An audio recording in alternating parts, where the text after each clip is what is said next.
அனைவருக்கும் வணக்கம். Welcome to Dharma academy. இந்த வீடியோவில் நம்ம பார்க்க போகிறது பொதுத்தமிழில் அயற்சொல் வர்சஸ் தமிழ்ச்சொல் பார்ட் 5 தான் பார்க்க போகிறோம். இதுக்கு முன்னாடி நான் 4 வீடியோ அப்லோட் பண்ணியிருக்கேன். அந்த 4 வீடியோவையும் நீங்கள் இன்னும் பார்க்கலன்னா நம்ம சேனலோட பிளேலிஸ்ட்டில் போய் செக் பண்ணி பாருங்கள்.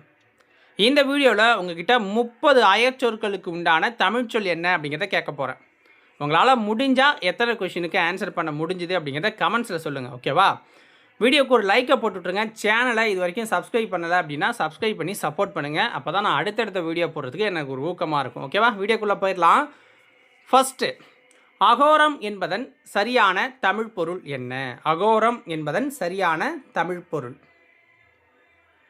ஆன்சர் பாருங்கள். அழகின்மை மிக கொடுமை அப்படிங்கிறது பொருள் வரும். கோரம் அப்படின்னா என்ன? பயங்கரம் அப்படிங்கிறத குறிக்கும். அப்போ அகோரம் அப்படின்னா அதோட உச்சக்கட்ட நிலையை குறிக்கிறதால இதை மிக கொடுமையான அப்படிங்கிறத வார்த்தையை நம்ம பயன்படுத்துவோம். அழகு இல்லாமல் மிக கொடுமையாக இருக்குது அப்படிங்கிறதையும் பயன்படுத்திக்கலாம். அங்கதாரி என்பது எந்த கடவுளை குறிக்கும்? அங்கதாரி அப்படிங்கிறது எந்த கடவுளை குறிக்கும்? ஆன்சர் சிவனை குறிக்கும். காண்டிபதாரி அப்படின்னா அர்ஜுனன். அது மாதிரி அங்கதாரி அப்படின்னா சிவனை குறிக்கும். அங்கம்னா என்ன? நமக்கு உடல். தாரினா என்ன? தரிப்பவர் அப்படிங்கிற பேர். ஓகேங்களா? ஏன்னா அவர் புலித்தோலை தான் உடம்புல போட்டிருப்பார். அப்போ அதுக்கு பேர் தான் தரிக்கிறது அப்படிங்கிற பேர். ஓகேங்களா? அடுத்த வேணா பாருங்கள். அங்குரி என்பதன் தமிழ் பொருள் என்ன? அங்குரி என்பதன் தமிழ் பொருள் கைவிரல். அங்குரம் அப்படின்னா முளையை குறிக்கும். அப்போ உடல்லேருந்து முளைத்து நீண்டு இருக்கும் சிறிய உறுப்பு அப்படிங்கிறதால இதை அங்குரி அப்படின்னு சொல்கிறாங்க. அகோடம் என்ற சொல்லுக்கு இணையான தமிழ் பொருள் அகோடம். ஆன்சர் என்ன? கமுகு மரம். பாக்கு அப்படிங்கிறது அந்த கமுகு மரம் இருக்குல்ல, அதை குறிக்குது அகோடம் அப்படிங்கிறது. சங்க இலக்கியங்களில் இந்த பேர் இருக்கு அந்த மரத்துக்கு. அகோத்திரம் என்பதன் பொருள் என்ன? அகோத்திரம் என்பதன் தமிழ் பொருள் தீய குளம். கோத்திரம்னா குளம் அப்படிங்கிறது நமக்கு தெரியும். இதெல்லாம் சமஸ்கிருத வேர்டு. ஓகேங்களா? அங்க சங்கம் என்பதன் தமிழ் பொருள் என்ன? அங்க சங்கம் என்பதன் தமிழ் பொருள் புணர்ச்சியை குறிக்கும். புணர்ச்சி அப்படிங்கிறது அதோட தமிழ் சொல். அங்கம்னா உடல், சங்கம்னா கூடுதல்.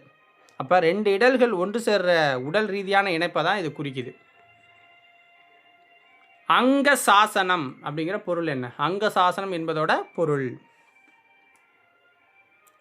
அங்க சாசனம்னா அடையாளம் அப்படிங்கிறத குறிக்கும். அடையாளம். சாசனம்னா என்ன? எழுதப்பட்ட ஒரு ஆவணம். அப்போ என்ன? ஒருத்தர் உடம்புல இருக்கிற அந்த மச்சம் தழும்பெல்லாம் நம்ம அங்க அடையாளங்களை வச்சு உறுதி செய்வாங்கள்ல, அதுதான் அங்க சாசனம். அங்கலாய் என்பதன் இணையான தமிழ்ச்சொல். அங்கலாய் என்பதன் இணையான தமிழ்ச்சொல் புலம்பு அப்படிங்கிறது தான் அதற்கான தமிழ்ச்சொல். அங்கலாய்னா புலம்பு. ஒரு துன்பம் ஏற்படுதுன்னு வச்சுக்கோங்க, அவங்களுடைய மன அழுத்தம் இருக்கும். அதனால் அவங்க வாயால் வெளிப்படையாக அழுவுறது இல்லை துயரத்தை வெளிப்படுத்துறது தான் அப்படி சொல்லுவாங்க. அங்கலாய்ப்பு என்பதன் பொருள் என்ன? அங்கலாய்ப்பு என்பதன் தமிழ்ச்சொல் மனக்குறை வருத்தம். இதுவும் அங்கலாய் வேற, அங்கலாய்ப்பு அப்படிங்கிறது மனக்குறை வருத்தம். ரெண்டுமே ஒரே கான்செப்ட் தான். ஆனால் அங்கவஸ்திரம் என்பதன் தமிழ் பொருள் என்ன? அங்கவஸ்திரம் என்பதன் தமிழ் பொருள் என்னன்னா மேலாடை அல்லது மெய்யுடை அப்படின்னு சொல்லுவாங்க. நம்ம மேலே வஸ்திரம்லாம் போடுவாங்களா, துணி போடுவாங்களா, அதுதான். அங்கவித்திகை என்பதன் தமிழ் பொருள் என்ன? அங்கவித்திகை என்பதன் தமிழ் பொருள் ஆன்சர் என்ன? கணக்கு அப்படிங்கிறத குறிக்கும். கணக்கு. அங்கவியல் என்பதன் சரியான தமிழ் பொருள் என்ன? அங்கவியல் என்பதன் சரியான தமிழ் பொருள் உறுப்பிலக்கணம். அங்கவியல்னா உறுப்பிலக்கணம். ஒரு நூல் இல்லை இலக்கணத்தை வச்சுக்கோங்க. இலக்கணத்தோட உறுப்புகளை விரிவாக விளக்குற பகுதியை தான் இப்படி சொல்லுவாங்க. இப்போ திருக்குறள் இருக்குன்னா ஒரு குறிப்பிட்ட அதிகார தொகுப்பை அங்கவியல் அப்படின்னு நம்ம சொல்லுவோம். அங்குலம் என்பதன் தமிழ் பொருள் என்ன? அங்குலம் என்பதன் தமிழ் பெயர் விரலம். விரலம் அப்படின்னு சொல்கிறோம். அங்குலம் அப்படிங்கிறதுக்கு தமிழ் பேர் என்ன? விரலம். இது ஒரு நீட்டல் அளவை அப்படிங்கிறது தெரியும். அங்குழி என்பதன் தமிழ் பெயர் என்ன? அங்குழி என்பதன் தமிழ் பெயர்னா தும்பிக்கை துணி. தும்பிக்கை நுனி. தும்பிக்கை நுனி. அதாவது யானையோட தும்பிக்கையோட நுனி பகுதி விரல் போன்ற ஒரு அமைப்பு. அதனால் அது கை போல் இருக்கிறதால அது அங்குழி அப்படின்னு சொல்கிறாங்க. அச்சரம் என்பதன் சரியான தமிழ் பொருள். அச்சரம் என்பதன் சரியான தமிழ் பொருள் வரி வடிவம். வரி வடிவம். சரம்னா அழியாத பொருள், அதாவது ஆ ப்ளஸ் சரம் அப்படின்னு சொல்லுவாங்க. அதை பிரிக்கணும் இப்படி. ஓகேங்களா?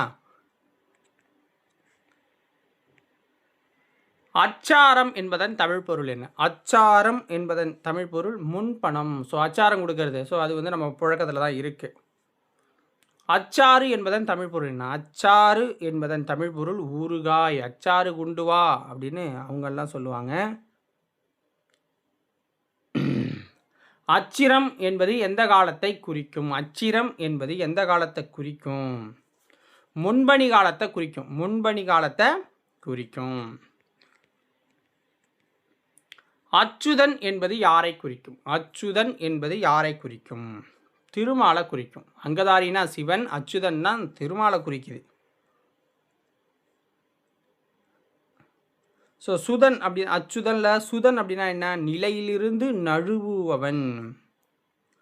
அப்போ அச்சுதன் அப்படின்னா எந்த காலத்துலேயும் நழுவாதவனை, மாறாதவனை, அழியாதவனை தான் அச்சுதன் சொல்லுவாங்க. சுதன்னா மாறுறவன். ஓகேங்களா? அச்சுதை என்பதன் தமிழ் பொருள் என்ன? அச்சுதை என்பதன் தமிழ் பொருள் மலைமகள் அப்படின்னு சொல்லுவாங்க. அச்சுதை அப்படின்னா மலைமகள்ங்கிறது தமிழ் பெயருங்க. அச்சுதன்னா திருமால். அப்புறம் பார்வதியை மலைமகள் அப்படின்னு சொல்லுவாங்க. மலையரசனோட மகள் அப்படின்னு சொல்லுவாங்க. அசகாயம் என்பதன் பொருள் என்ன? அசகாயம் என்பதன் தமிழ் பொருள் என்ன? துணை வேண்டாமை. துணை வேண்டாமை, இதுக்கு தான் அசகாயம் அப்படின்னு சொல்லுவாங்க. சகாயம் அப்படின்னா உதவி. அதில் சேர்க்குறோம் அப்படின்னா உதவி இல்லாமல் தனித்து நிற்கிறது, ஒரு காரியத்தை செய்கிற வலிமையை குறிக்குது. அடுத்து பாருங்கள், அசங்கதம். அசங்கதம் என்பதன் தமிழ் பொருள் என்ன? ஒழுங்கின்மை. ஒழுங்கின்மையை குறிக்கும். ஒழுங்கின்மையை குறிக்கும். சங்கதம் அப்படின்னா பொருந்துதல். அப்போ அசங்கதம்னா ஒன்றுக்கொன்று தொடர்பில்லாததை, ஒழுங்குமுறையற்ற நிலையை குறிக்கிறதால இதை சொல்கிறோம். அசங்கன் என்பதன் பொருள் என்ன? அசங்கன் என்பதன் பொருள் பற்றற்றவனாக இருப்பான்.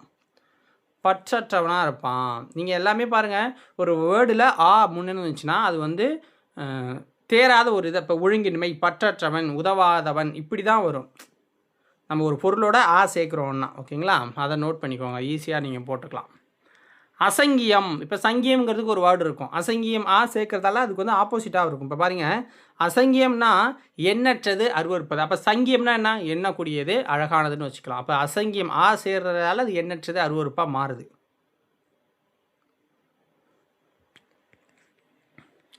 அசங்கியன் இதே தான். அசங்கியம்னா அப்படி அதே மாதிரி தான். அசங்கியன் என்பதன் பொருள் என்னென்னா இயலாதவன். இப்போ சங்கியன்னா நல்லவன் அப்படின்னு அர்த்தம். அசஞ்சலம் என்பதன் சரியான தமிழ் பொருள். அசஞ்சலம் என்பதன் சரியான பொருள் அசைவற்றது, உறுதியானது. சஞ்சலம்னா அசைகிறது அல்லது தடுமாறுறது. அசஞ்சலம்னா சலனம் இல்லாதது, உறுதியான மனநிலையை குறிக்கும். அசட்டன் என்பதன் தமிழ் பொருள். அசட்டன் என்பதன் தமிழ் பொருள் அப்படின்னா கீழ்மகன். கீழ்மகன் அப்படிங்கிற பொருளை கொடுக்குது. ஒழுக்கத்துலேயும் சரி, அறிவுலையும் சரி, இவன் ரொம்ப கொஞ்சம் புவராக இருப்பான்.